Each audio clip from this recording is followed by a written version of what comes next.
Hey, I'm excited to talk with you today about the topic of how to make $1 million, and I'll explain that more in a second in the federal marketplace.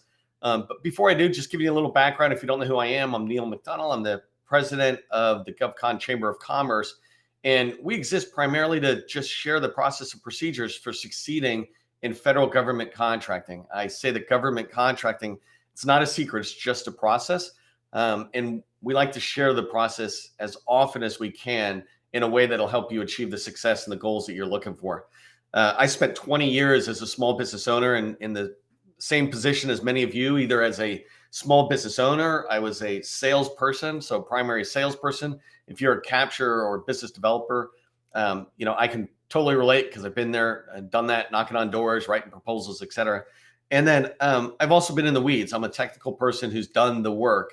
And so I know what it's like to be on the customer site and this idea of doing organic sales. As I move forward, I'm going to keep trying to teach more of those topics as well. How do you sell when you're inside the wire? That's what we call it when you're working at a customer site. You're an incumbent, et cetera. So I'm excited to get started on today's topic. I got some chatting in here, which is great to see people already sharing name of the company and what your core competency is. I want to encourage each of you. There might be a networking tab on LinkedIn right when you're watching me. In there, go ahead and connect with others. I talk about this all the time. Accept all the connections. If you find somebody's a bad connection, just block them later. But generally, it's a good idea to make these connections on LinkedIn because it's just a professional network and a way for you to just be more aware of what's going on around you in the federal space. Or if you share something, more of us can actually share it. If I give a thumbs up to something you put out, there's a potential that my 16, 17,000 connections will also see it. LinkedIn will say, hey, Neil gave a thumbs up to something. So keep that in mind. It's a great way to network out there. Ivory, thanks for the the thing about the topic and liking the topic. Tell me at the end if you really like it and give it an extra thumbs up. So I like that though. You're saying that your goal is to add 1 million, and that's kind of where I'm talking about today. Today's thing, by the way, for those of you who have been to my live events before, usually you just get, my mug talking, and that's how I like to do it at the lunchtime sessions, is just to discuss a topic. But today I'm actually going to share my screen in a minute, just so you can see the notes as if I'm on a whiteboard writing down. I'm going to talk some numbers, and I want you to be able to see it. And then, don't bother screenshotting or something. You can wait till the end, and at the end you can take that. Last thing before I get fully started is I'm just still dealing with, being sick with allergies or the pollen or whatever it is. Apologize for the voice. The topic and my tips are going to be, top notch, but my voice and me just a little bit lower than I typically am. So, okay, great to see folks in there. Welcome back, Josh. Okay, so I said making $1 million in the federal market, right? I'm not here to give any secrets. I say government contracting is a process. And the idea is of a process, and I just want to, put this in perspective. When I tie my shoes, it's a process, right? I put the shoes on, I tighten up the laces, I fold the laces over, and I put a couple of nice bows in it, and my shoe's tied. If I ride my bike, it's a process. I stand the bike up, I throw my leg over it, I sit down on the bike, grab the handles, and start rolling forward, having my balance, and then I put my feet on the pedal and I give myself more power and I'm off to the races, right? That's kind of minimizing the process of a bike ride, but basically that's it, right? You get your balance, then you put the power of the pedals in there to give you momentum, and you're off to the races riding a bike. Everything is like that. It has a process. I heard this story once about these people who were climbing Mount Everest, and somebody said, how'd you psych yourself up to climb the mountain? And they said, I didn't climb the mountain. I only climbed up to the next base camp. I never even thought about the mountain. I just kept climbing up to the next base camp. And from there, I would then go, okay, I got to make it to the next base camp. And there, I got to make it to the next base camp. So instead of getting to this mountain and going, I'm going to climb the tallest mountain in the world, a huge goal, instead they said, I'm going to get to base camp 1. All right, I'm going to get to base camp 2. And if you think about making $1 million or $10 million or $100 million, it's the same thing. it's that big goal. And so if you're trying to make $1 million and that's your goal, then consider that Mount Everest. What are your base camps? And that's what I want to talk about today, is this ability to break down a project into its smaller components, which will allow you to be able to feel a sense of accomplishment each time you do something, and also a sense of confidence that you will be able to climb the mountain, because you're not doing it a mountain at a time. You're doing it a base camp at a time. And so I'm going to go into that right now and talk about it. And I'm going to switch over to my sharing my screen.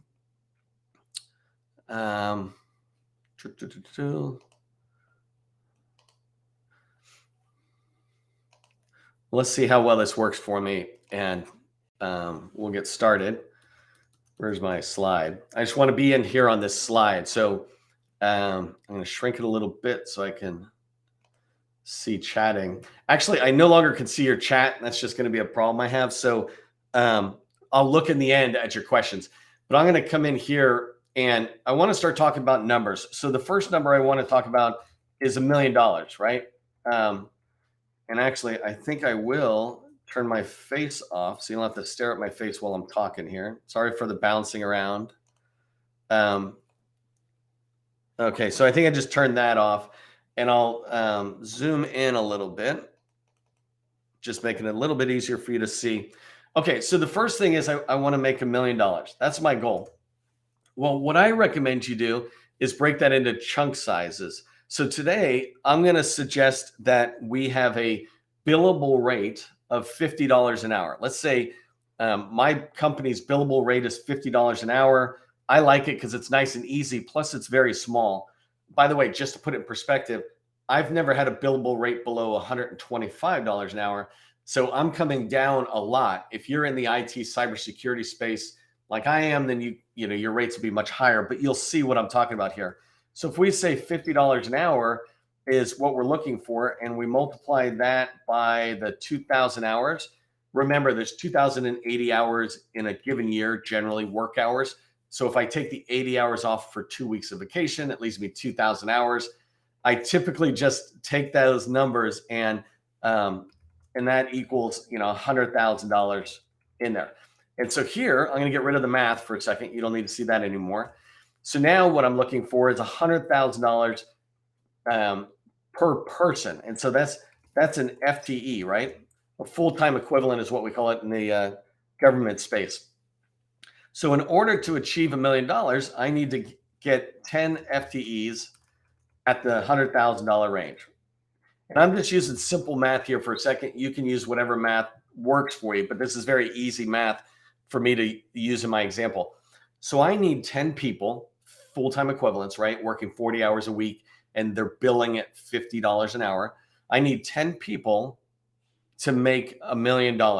And so when I look at that, now I'm not trying to hire 10 people total. I'm really going to try to break that down again and say, I just want to get one person at a time. If I get one person a month, right? If I get one person a month, if I work towards trying to get into this rhythm where I'm bringing in one new person a month, at some point, I will be at that stage where I'm bringing in 10 people a year. In this case, one a month would be 12, right? But 10 people a year, which would be then bringing in $1 million in revenue a year. There's obviously, you have to wait till they make their full $100,000 for that revenue to be recognized, but you get my point. If you bring 10 people in and none of them are leaving, you will eventually be seeing $1 million a year from their revenue. Anyways, so when I look at that, that's my goal and that's the breakdown. And I make the numbers so much easier. What do I need to do to get one person added into my company a month to achieve that? And so let me go with another set of numbers here. I'm going to move this one over. I'm just going to kind of do them side by side while I'm looking at it. So there's 3 ways you can go after getting, hold on one second, subbing and sub on awards. I'll come back to this in a second. There's 3 ways you can go after additional federal contract dollars or getting people on contracts, right? You can go out and win contracts by priming it. You can go out and be part of a winning team and as a subcontractor, so subbing, or you could go out and try to subcontract on existing awards. So either one of the subbings are fine. One just means it's going to happen sooner than the other, but I'm going to get rid of priming for the moment. And the reason is because that's a much bigger animal, right? And the timeline for winning is out a year plus sometimes. So let's stick with the subbing coming in. And when I'm looking at the subbing, the reason I want to talk to you about this is because if you're trying to get $1 million and you do it all yourself, it'll seem overwhelming. But when you're trying to work with teaming partners, you will be able to find that you can capitalize on the relationship. They can capitalize on the relationship with you. You can capitalize on with them. It's a win-win, but you can capitalize on their effort. They're going after a contract as a prime. You're getting on as a sub. And so what it does is it eliminates all the extra effort that you would have to put in for writing a prime contract, right? Instead of writing 25 pages, you would write 2 or 3 or 4 pages that are on your particular area of expertise that you can contribute to the contract. You don't have to worry about writing all the administrative stuff, et cetera. That's the beauty of subbing, one of the great advantages of subcontracting. But anyways, so if I'm saying subbing on a new potential award or subbing on something that's already been awarded, it just means you need to establish relationships. And I want to walk you through what that could mean. And first, I want to start with the subbing on. So let me get rid of this guy. Subbing on a new contract. In order to win, and I'm just breaking these numbers down, right? And as a quick intro to the number. But in order to win, what I always tell people is that basically your PWIN, no matter what anybody else says, I say this just means what's the probability you will win. And to me, that is generally only a number that is known when you know how many people have actually submitted a proposal. But that aside, you should have a PWIN in your own mind about, let's say 25%. So 25% of the opportunities you submit, or 1 out of 4 opportunities, will win. Every time you submit 4 proposals, 1 will win, right? Your number might be way worse. It might be way better, but 25% is just a good industry number for a second. What this tells me is in order, if every opportunity I submit only counts for 1 person, coming back to my first column, I'm only going to be able to win a maximum of 1 person on any contract that I'm subbing on. And again, this is a very conservative example.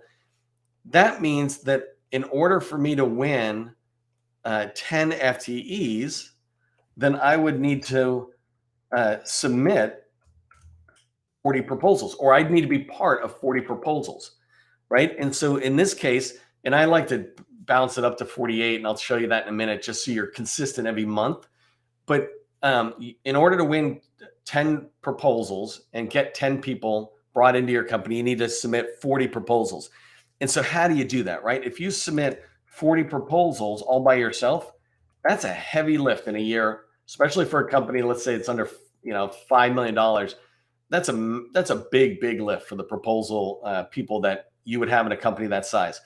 But if you do this with teaming partners, then all you have to do is write to your core competency. Let's say your core competency is SharePoint, right? Or Office 365.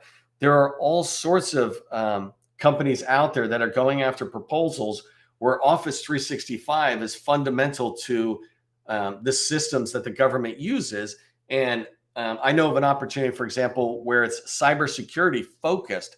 The opportunity is a $100 million opportunity in that space, but there is a component for business intelligence and dashboards, et cetera, that SharePoint can handle. And so if you can get on an opportunity like that, now you're able to go after something big. Now that's a $100 million opportunity. You can find the exact same situation with a $5 million opportunity. So you're coming in and getting on a team and saying, hey, we can handle this 1 FTE's worth of work on this multi-million-dollar opportunity you have. We can play in this space. The key is you have to be very focused on your core competency. And I've said this 1,000 times, right? Focus on your core competency. But if you do that, then you can be writing to 40 proposals.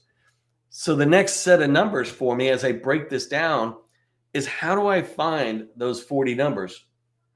And, Well, the how part is just the, finding and starting relationships. And we can talk about that more in a minute. But the numbers game is what I'm alluding to here. And I want to use, just for easy math, I'm gonna use 48 proposals. That way we're doing a 12-month period and it's easier for me to do math and you can see this. But a lot of times when I say go after 40 proposals, it seems overwhelming. Remember, 40 proposals is the mountain. It is not the base camp. You want to think base camp, and each single proposal is a base camp. Well, in order to write, I lost my little window there. In order to write 40 proposals, you need teaming partners. And so here's some assumptions I'm going to go on. Let's say you find a teaming partner, and I'm saying a teaming partner in the $10 to $20 million range. Still a small business, but the reason I like it is because you still have the potential of reaching directly to the owner or directly to people who know all about the work that's going on, right? If you reach a VP of business development, frankly, if you reach anybody in the business development side, they're also friends with the people who are on the ops sides who are delivering the work. And so a small company, 20 million or less, you have access to a lot more people than the larger companies. And so that's why I'm just saying in this example, stay there. But so you want to find 48 companies. I mean, not 48 companies. You want to find companies that can deliver 4 proposals, put you on 4 proposals per year. So in order to do that, 4 times 12, right? 1 a month, or 4 times 12 is 48. So let's just back that up 1 second. 4 proposals times 12 companies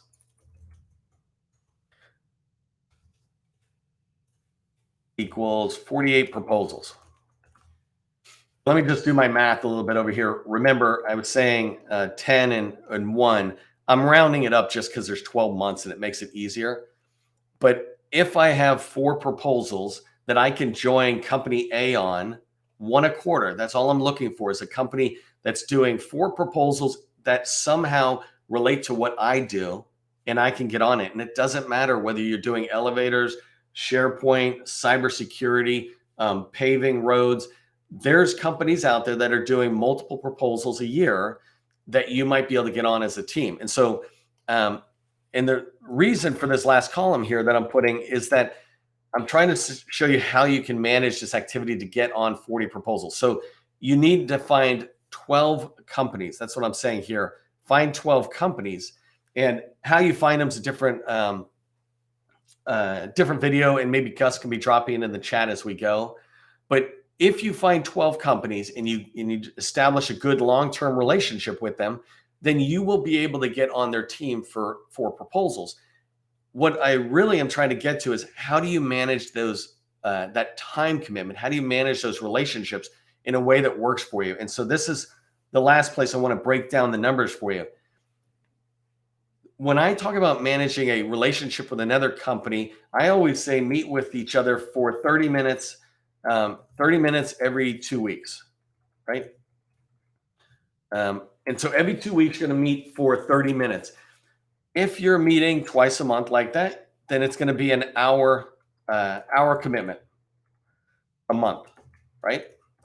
And then if you do some preparation, so let's say every meeting you're doing 15 minutes of preparation ahead of time, 15 minutes after to write meeting minutes, etc., then you're adding in another hour of commitment a month.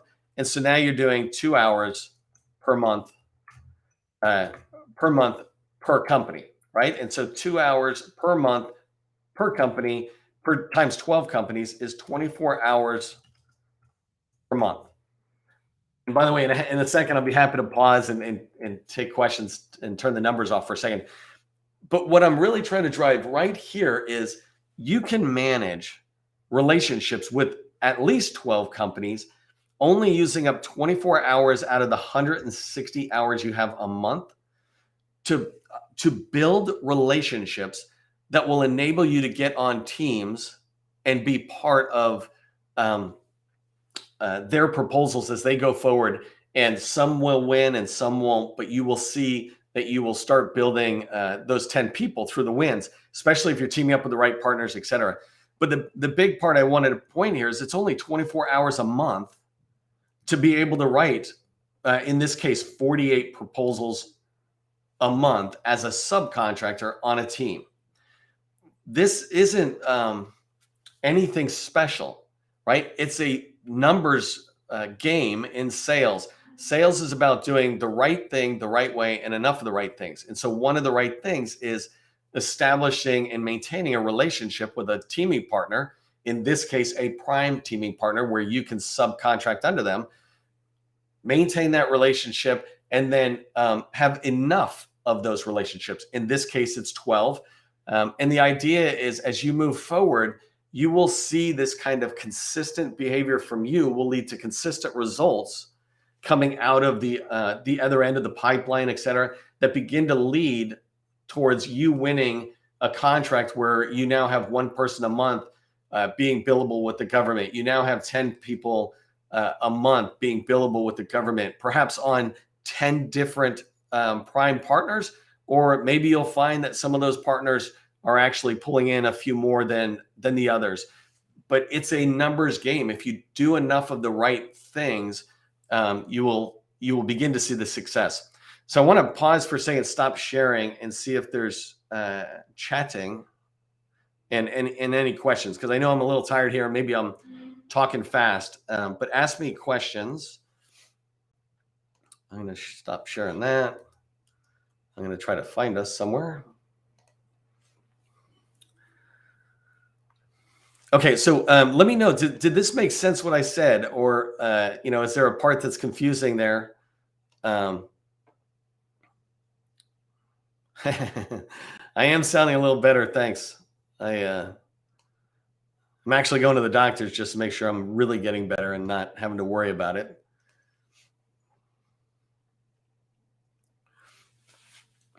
One of the things that I'm doing is I'm working with a few customers that I'm going to do exactly this exact process that I'm talking about. I'm going to walk them through, because I'm trying to demonstrate to them that it really is doable when you follow a process this simple. I know I'm using that word in quotations, but this process so simple will lead to results. Sometimes we feel the urge to write a big, massive proposal instead of reaching out to teaming partners and slowly growing ourselves. So we'll do a hard amount of work instead of doing a lot of easy work, because the easy work sometimes seems less attractive, or how could it really pay off?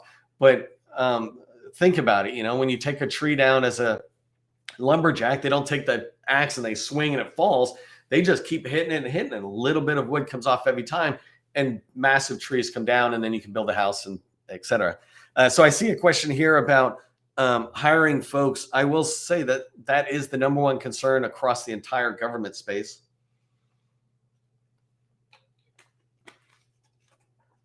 The largest say the same thing.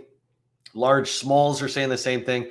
I actually am working very hard to create a set of models of how do you compete as so it used to be you had to be good at sales. Now you really have to be good at hiring. That's the key. And the one thing I would suggest to you is, and I'll just say this casually and we can cover it another day, but there are staffing and recruiting firms out there that are experts at doing this. You have to take the time to find the relationship, but I would do the exact same model with them. I would get in a relationship with 20 of them and really work with them to find the ones that get the people you want to hire. You don't pay them until they deliver. But the reality is, if you're able to win business and they're able to, help you hire somebody and it costs a certain percentage, well, that's just the cost of doing business. But there's no way you're going to be as good at recruiting as they are. So that's one thing to keep in mind. And then the other is you want to figure out how do you attract people to your company before you need them. And I can talk about that another day, because I definitely got ideas. Definitely, how do you eat an elephant? One bite at a time. I try, or how do you eat a prize-winning pumpkin? One bite at a time for the vegetarians. Hiring's the fun thing, Thurman, by the way. I did it in SharePoint in the same space you're in, so we could talk someday. Okay, so when approaching a business for teaming, is there a preferred role to talk about, i.e., okay, so it sounds, Thomas, you're talking about, who might you talk to? There's two things. If you're a business owner, definitely talk to the business owner of a small business. Hey, and you're coming humbly. Hey, we're new to the space. I mean, frankly, even if you're not a business owner, you can represent your company or bring your business owner with you. But you talk to that business owner and say, we're new. We want to build our past performance over the next couple of years. Even if you've got some prime work, this is still a good path to say, we want to work with you as a subcontractor, reliable subcontractor, as we continue to build our past performance. We want to build a relationship with a company like yours. Are you open to the conversation? And then you have it. If you're in business development and capture and you're trying to build some of the relationships, you can do that same thing. You look in, say you find a company that's attractive to you. You can look on LinkedIn or wherever and try to find their capture leads, business development people.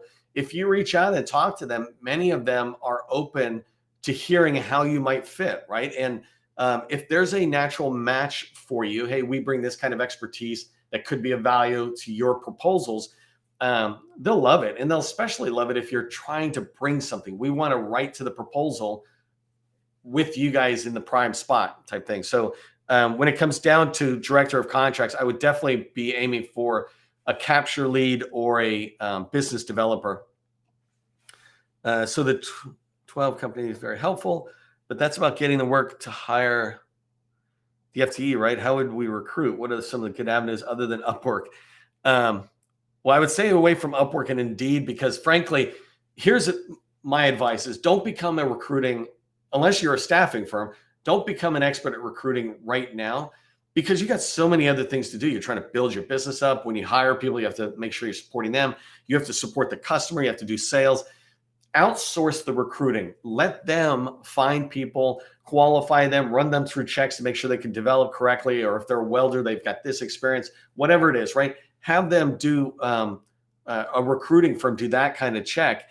And then, so then when you're bringing it in, you're able to just focus on the hire and you get rid of any of those recruiting firms that are giving you resumes that are bad fits. It's okay if it's a person who you go, you're not a fit for this job, but I like you. As long as they seem like a pretty good fit for what you were trying for, keep the company.